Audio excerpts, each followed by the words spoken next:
नमस्कार दोस्तों, आप सभी का फिर से एक नए वीडियो में स्वागत है। दोस्तों, हम पॉलिटिकल साइंस की प्रैक्टिस सेट कंप्लीट कर रहे थे, जिसमें से आज हमारा होगा वीडियो नंबर 6। जिसमें से हमने 5 वीडियो हैं वो हमने कंप्लीट कर दिए हैं। दोस्तों, अगर आप पॉलिटिकल साइंस से टीजीटी, पीजीटी या यूजीसी नेट देने वाले हैं तो हमारे चैनल को आप सब्सक्राइब और शेयर ज़रूर कर दें, ताकि आपकी जो तैयारी है वो कंप्लीट हो सके। तो दोस्तों, आइए हम स्टार्ट करते हैं अपने वीडियो को। पहला क्वेश्चन हमारा इसमें है, पॉलिटिकल कल्चर और पॉलिटिकल डेवलपमेंट नामक पुस्तक के संपादित की गई थी वो किसके द्वारा की गई थी?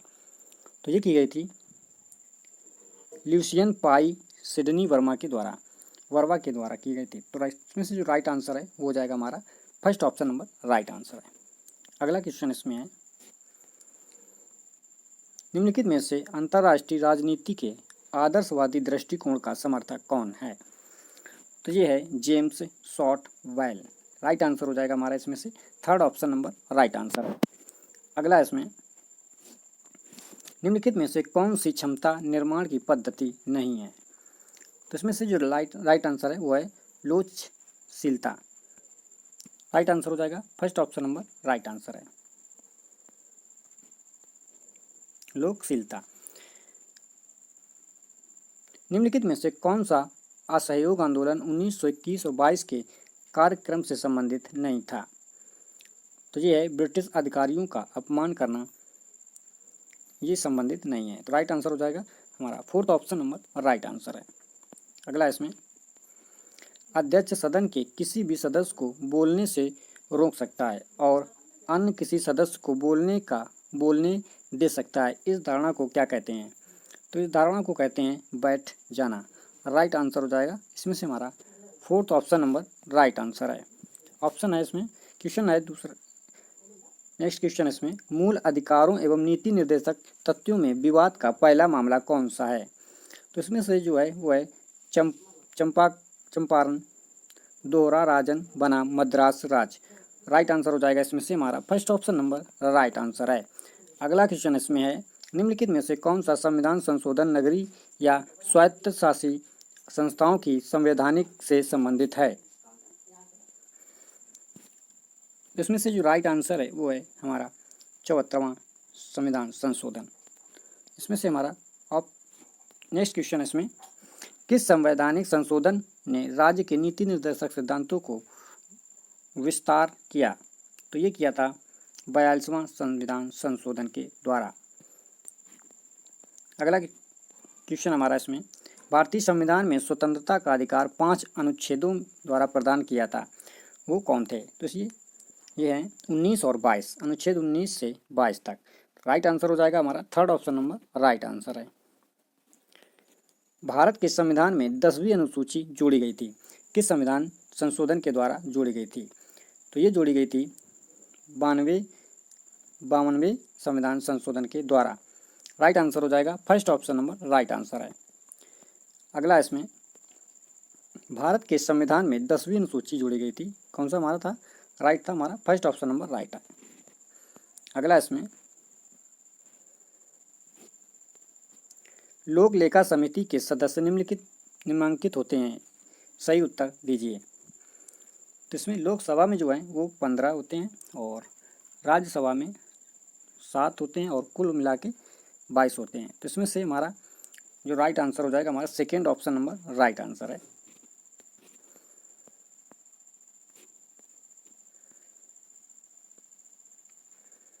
क्वेश्चन नंबर अगला है इसमें, कल्याणकारी सिद्धांत विश्वास करता है कि राज्य में एक माध्यम है, एक माध्यम है। राइट आंसर हो जाएगा इसमें से हमारा थर्ड ऑप्शन नंबर इसका राइट आंसर है।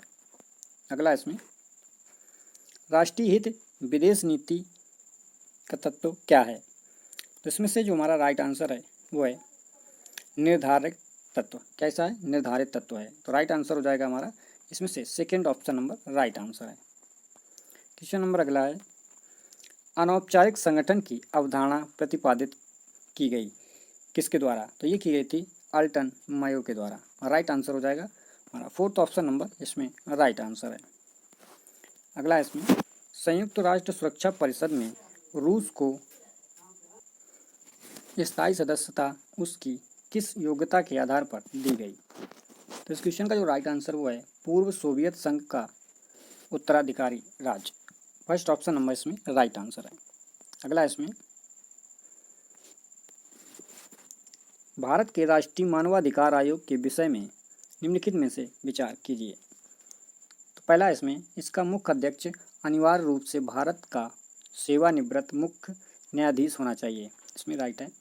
इसकी प्रत्येक राज्य में राज्य मानवाधिकार आयोग का नाम से शाखा है, ये गलत ऑप्शन है। थर्ड है इसमें इसकी शक्तियाँ केवल सिफारिश प्रकृति की हैं। और फोर्थ है आयोग के एक सदस्य के रूप में एक महिला को नियुक्त करना आवश्यक है। तो इसमें से हैं जो राइट आंसर वो फर्स्ट है और थर्ड ऑप्शन नंबर इसका राइट आंसर हो जाएगा। फोर्थ ऑप्शन नहीं है, तो फर्स्ट और थर्ड चौथा ऑप्शन नंबर इस क्वेश्चन का राइट आंसर है। अगला इसमें नौकरशाही शब्द सर्वप्रथम रचना किसकी है? तो ये है Vincent D Gurney, right answer हो जाएगा हमारा fourth option number right answer है। अगला इसमें मिन्नो ब्रुक्स सम्मेलन 1968 में लोक प्रशासन के कौन से 4 मुख्य मुद्दों पर बहस की गई? तो ये है प्रासंगिकता, मूल्य, समता और परिवर्तन। इन 4 चीज़ों पर बहस की गई थी। तो राइट आंसर हो जाएगा fourth option number right answer है। यह किसने लिखा नौकरशाही मंत्रिमंडलीय उत्तरदायित्व के लवादे में फलती फूलती है? तो ये जो कथन है वो है W.A. निस्कानेन का है। तो ऑप्शन नंबर राइट आंसर हो जाएगा इसमें से second option number right answer है।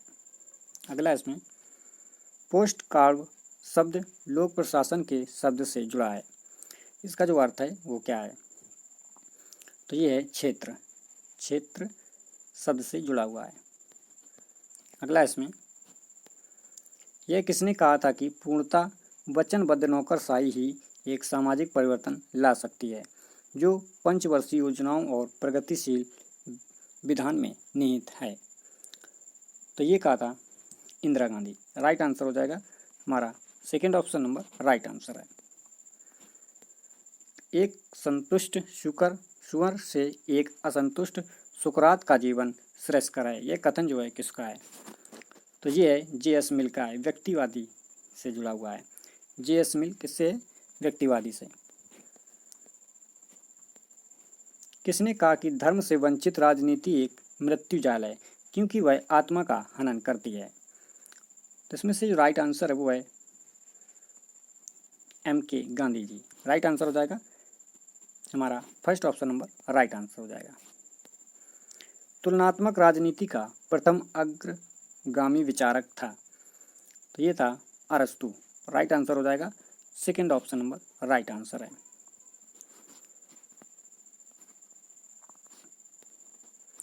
नीचे 2 वक्तव्य दिए गए हैं, एक को एक और दूसरे को बी कहा गया है। पहला कथन इसमें उदारवाद राज्य के कार्य क्षेत्र को सीमित करना चाहता है। कारण है उदारवाद व्यक्तिवाद स्वतंत्रता पर बल देता है। उपरोक्त दोनों वक्तव्यों के संदर्भ में निम्नलिखित में से कौन सा एक संदर्भ सही है? तो ऑप्शन नंबर इसका है फर्स्ट ऑप्शन नंबर इसका राइट आंसर हो जाएगा। ए और बी दोनों सही हैं। ए की सही व्याख्या आर करता है, तो इसमें से जो राइट आंसर है हमारा A option number right answer है। यूनानी न्याय की अवधारणा है, यूनानी जो न्याय है उसकी जो अवधारणा है वो है नैतिक। कैसी है? नैतिक अवधारणा है, राइट आंसर हो जाएगा second option number right answer है। ईश्वर ने हमें जब जीवन दिया उसी समय हमें स्वतंत्रता भी दी, यह कथन किसका है? ये जो कथन है वो है जेफरसन का है। किसका है? जेफरसन का है, राइट आंसर हो जाएगा हमारा first option number right answer है। हीगल और ग्रीन सहमत नहीं थे, हीगल और ग्रीन सहमत नहीं है। ये जो सहमत नहीं रहे ये व्यक्ति के द्वारा राज्य के विरोध विषय में, व्यक्ति द्वारा राज्य के विरोध के विषय में वे सम्मिलित नहीं थे। तो राइट आंसर हो जाएगा हमारा third option number right answer है। राज्य सिर्फ समुदाय ही नहीं वरन यह सर्वोच्च समुदाय भी है, ये कथन किसका है? तो ये जो कथन है वो है अरस्तु का है। किसका है? अरस्तु का है। अगला इसमें से कथन देखना है हमको। पहला कथन है देवी उत्पत्ति का सिद्धांत सीधे लोकतांत्रिक विचार के विरोध पर स्थित रहता है। कारण है इसमें दैवी उत्पत्ति का सिद्धांत राज्य की उत्पत्ति की व्याख्या में सामान्य सहमति की भूमिका को निरस्त करता है। उपरोक्त में से दोनों वक्तव्यों में से कौन सा एक सही है? तो इसमें देखते हैं ए, इसका जो राइट आंसर है वो है ए और आर दोनों सही है। ए जो है सही व्याख्या करता है आर का, सही व्याख्या आर है। तो इसमें से हमारा फर्स्ट ऑप्शन नंबर हो जाएगा राइट आंसर है। अगला यह किसने प्रतिपादित किया कि न्याय सामाजिक संस्थाओं का प्राथमिक गुण है? तो ये कहा था जॉन रॉल्स ने। राइट आंसर हो जाएगा इसमें हमारा fourth option number right answer है। अधिकार सामाजिक जीवन की वे स्थितियां हैं जिनके अभाव में सामान्यतः कोई भी व्यक्ति अपना सर्वोच्च विकास नहीं कर सकता। ये जो कथन है किसका है? तो ये कथन जो है वो है लॉस्की का है। किसने कहा कि संप्रभु राज्य के दिन अब लद चुके हैं? तो ये कहा था एडी लिंडसे ने। राइट आंसर हो जाएगा first option number right answer है। अगला भारत सोवियत संघ शांति मैत्री सहयोग संधि पर किस वर्ष हस्ताक्षर किए गए? तो ये किए गए थे 1971 में। राइट आंसर हो जाएगा हमारा थर्ड ऑप्शन नंबर इसमें राइट आंसर है। अगला निम्नलिखित में से कथनों में विचार कीजिए। फर्स्ट ऑप्शन इसमें उदारवादी वर्गीय अधीनस्थता के यंत्र के रूप में नौकरशाही की आलोचना करते हैं। सेकेंड है नवदक्षिणापंथ नौकरशाही के स्वार्थी और अयोग्य के रूप में व्याख्या करता है। ये इसका गलत ऑप्शन है। थर्ड है मार्क्सवादी खुलेपन और दायित्व बोध की कमी के लिए नौकरशाही की भर्त्सना करते हैं। तो इसमें से हमारा फर्स्ट और third option number right answer हो जाएगा, जिसमें से हमारा थर्ड ऑप्शन नंबर इसका राइट आंसर है। अगला निम्नलिखित में से कौन सा सैन्य संगठन नहीं है? तो इसमें से जो है वो है अमेरिकी राज्यों का संगठन जो है सैन्य संगठन नहीं है। उत्तर प्रदेश में कितनी बार राष्ट्रपति शासन लग चुका है? उत्तर प्रदेश में जो राष्ट्रपति शासन है वो लग चुका है 10 बार। इसमें से हमारा राइट आंसर हो जाएगा हमारा second option number right answer है। अगला क्वेश्चन है इसमें निम्नलिखित में से किस पुस्तक की रचना वैनथम ने ब्लैक स्टोन की पुस्तक द कमेंट्रीज ऑफ इंग्लैंड की आलोचना करने के लिए की थी? जिसमें से जो राइट आंसर है वो है ए ग्रेगमेंट ऑफ ऑन गवर्नमेंट। इसमें से जो राइट आंसर है वो है हमारा फर्स्ट ऑप्शन नंबर इसका राइट आंसर है। अगला कूटनीति के बारे में निम्नलिखित में से कौन सा कथन गलत है? तो इसमें से देखते हैं अंतर्राष्ट्रीय संबंधों का वार्ता के साधन द्वारा प्रवर्धन की कूटनीति। सेकेंड है कूटनीति राजनीति की ऐसी व्यवस्था है जिसमें व्यवस्था में काम करती है जिसमें युद्ध एक संभावना है। थर्ड है कूटनीति सभी प्रासंगिक होगी जबकि पूर्ण असहमति होगी, जब पूर्ण असहमत हो। फोर्थ इसमें कूटनीति में सफलता का अर्थ यह होता है कि अन्य राष्ट्रों को अपने दृष्टिकोण पर अपने लिए मना लिया जाए। इसमें से जो गलत है नेगेटिव पूछा है वो है थर्ड ऑप्शन नंबर इसमें गलत है। तो हमारा राइट आंसर जो हो जाएगा वो हो जाएगा third option number right answer है। अगला इसमें डिलेमास ऑफ पॉलिटिक्स नामक पुस्तक के लेखक कौन है? तो ये है मॉर्गेनथाउ। राइट आंसर हो जाएगा हमारा first option number right answer है। अगला इसमें सार्क समूह के 8वें सदस्य के रूप में अफगानिस्तान को किस शिखर सम्मेलन द्वारा शामिल किया गया? तो ये किया गया था 14वें शिखर सम्मेलन सन 2007 में हुआ था। राइट आंसर हो जाएगा इसमें से हमारा third option number right answer है। अगला इसमें 20वीं शताब्दी के 7वें दशक के पूर्वार्ध में किसने प्रजातंत्र के लिए नागरिक नामक आंदोलन चलाया था? ये चलाया था जयप्रकाश नारायण ने। राइट आंसर हो जाएगा हमारा third option number right answer है। अपवाद के सिद्धांत का प्रतिपादन किसने किया था? तो ये किया था टेलर ने। राइट आंसर हो जाएगा first option number right answer है। द न्यू स्टेट नामक पुस्तक की रचना किसने की थी? तो ये की थी फॉलेट ने, MP फॉलेट। राइट आंसर हो जाएगा first option number right answer है। अगला क्वेश्चन है इसमें किसके द्वारा लोक निगमों को 20वीं सदी की सबसे बड़ी संवैधानिक मौलिकता कहा गया है? तो ये है W.A. रॉबसन। राइट आंसर हो जाएगा हमारा second option number right answer है। ग्रीन के अनुसार निम्नलिखित में से कौन सा प्राकृतिक अधिकारों का स्रोत है? तो ये है समाज। राइट आंसर हो जाएगा हमारा second option number right answer है। किसके संसर्ग ने M.N. रॉय को मैक्सिको में मार्क्सवाद अपनाने के लिए प्रेरित किया? तो ये किया था माइकल बारोडिन। राइट आंसर हो जाएगा इसमें से हमारा first option number right answer है। तुलनात्मक राजनीति के दृष्टिकोण के रूप में संस्था परकवाद इस तथ्य से सीमित है कि फर्स्ट ऑप्शन है इसमें शक्ति धारण जो निर्णय लेते हैं वे संस्थागत मानकों द्वारा स्वीकृत होते हैं पर निर्धारित नहीं होते। सेकेंड इसमें सभी देशों में लोकतांत्रिक व्यवस्था नहीं होती है। सेकेंड और थर्ड इसमें सभी देशों में लिखित संविधान नहीं होता है।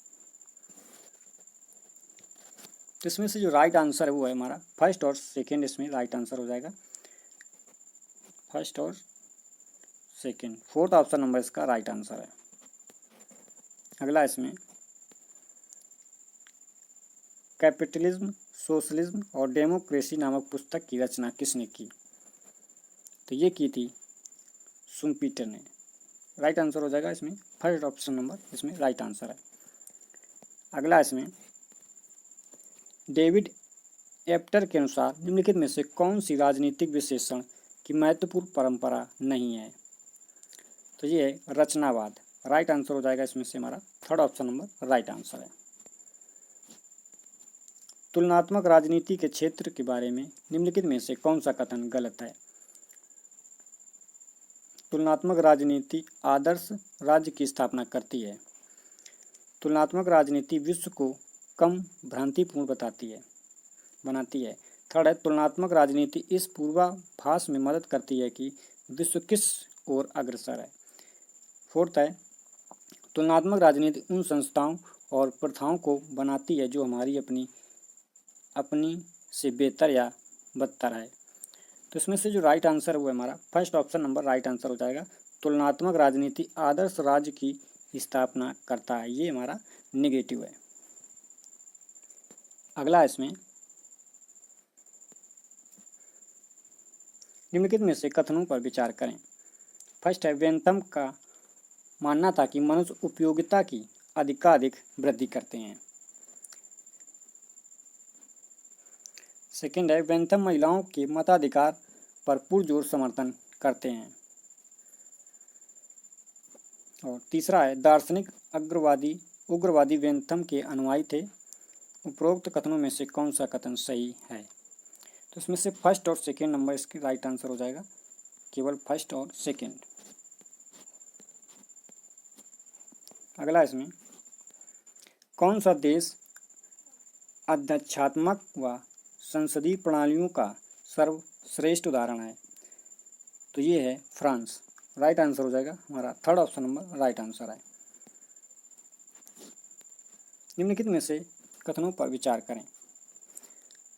तो ग्रामसी शासक वर्ग की आध्यात्मिक और सांस्कृतिक सर्वोच्चता पर अधिक बल देता है।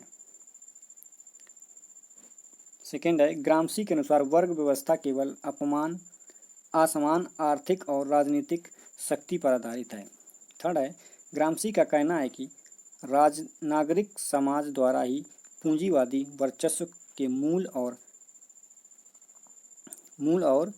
समानताओं का प्रसार किया जाता है। तो इसमें से जो राइट आंसर है वो है हमारा, इसमें से सेकेंड और third option number right answer हो जाएगा। तो हमारा सेकेंड ऑप्शन नंबर इसका राइट आंसर है। अगला इसमें उत्तर व्यवहारवाद का सर्वोच्चतम व्याख्या की जा सकती है। तो ये की जा सकती है व्यवहारवादी शोध के प्रसार के रूप में। राइट आंसर हो जाएगा second option number right answer है। कथन ए है इसमें अनुपातिक प्रतिनिधित्व का साधारणता बहुदलीय व्यवस्था से संबंध होता है। आ रहा है इसमें कारण है इस व्यवस्था में छोटे दलों के लिए कुछ सीटें प्राप्त करना आसान होता है। तो इसमें से हमारा फर्स्ट ऑप्शन नंबर इसका राइट आंसर हो जाएगा। ए और आर दोनों सत्य हैं। आर जो है ए की सही व्याख्या करता है। अगला क्वेश्चन इसमें कथन ए है यह मानने के लिए कारण है कि राष्ट्र का युग अब समाप्ति की ओर है। कारण है राष्ट्रवाद के कारण नए राज्यों का जन्म, साम्राज्यों के विघटन और सीमाओं का पुनर्निर्धारण हुआ है। तो इसमें से जो राइट आंसर है वो है हमारा second option number right answer हो जाएगा। ए और आर दोनों सत्य हैं, परंतु आर जो है वो ए की सही व्याख्या नहीं कर रहा है। अगला इसमें निम्नलिखित में से कौन भारतीय संविधान सभा का सदस्य नहीं था? तो इसमें से जो हमारा राइट आंसर है वो है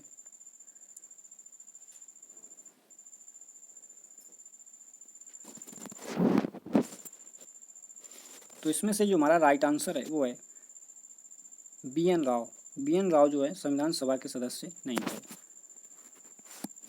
अगला इसमें और लास्ट क्वेश्चन हमारा इसमें निम्नलिखित में से कौन सा बेमेल है? इसमें से जो देखना है कि जो कौन सा सुमेलित नहीं है। श्री अरविंदो ये संबंधित है, ठीक है। महात्मा गांधी से सही, ठीक है। और Shriman Narayan Gandhian constitution for India, इसमें से जो सुमेलित नहीं हुए के.पी. करुणा कराल ये एंशिएंट इंडियन पॉलिटिकल ट्रेडिशन। तो इसका जो राइट आंसर है वो है हमारा fourth option number right answer है। तो दोस्तों ये थे हमारे 60 क्वेश्चन, बहुत इंपॉर्टेंट क्वेश्चन है। दोस्तों वीडियो देखने के लिए आप सभी का बहुत बहुत धन्यवाद।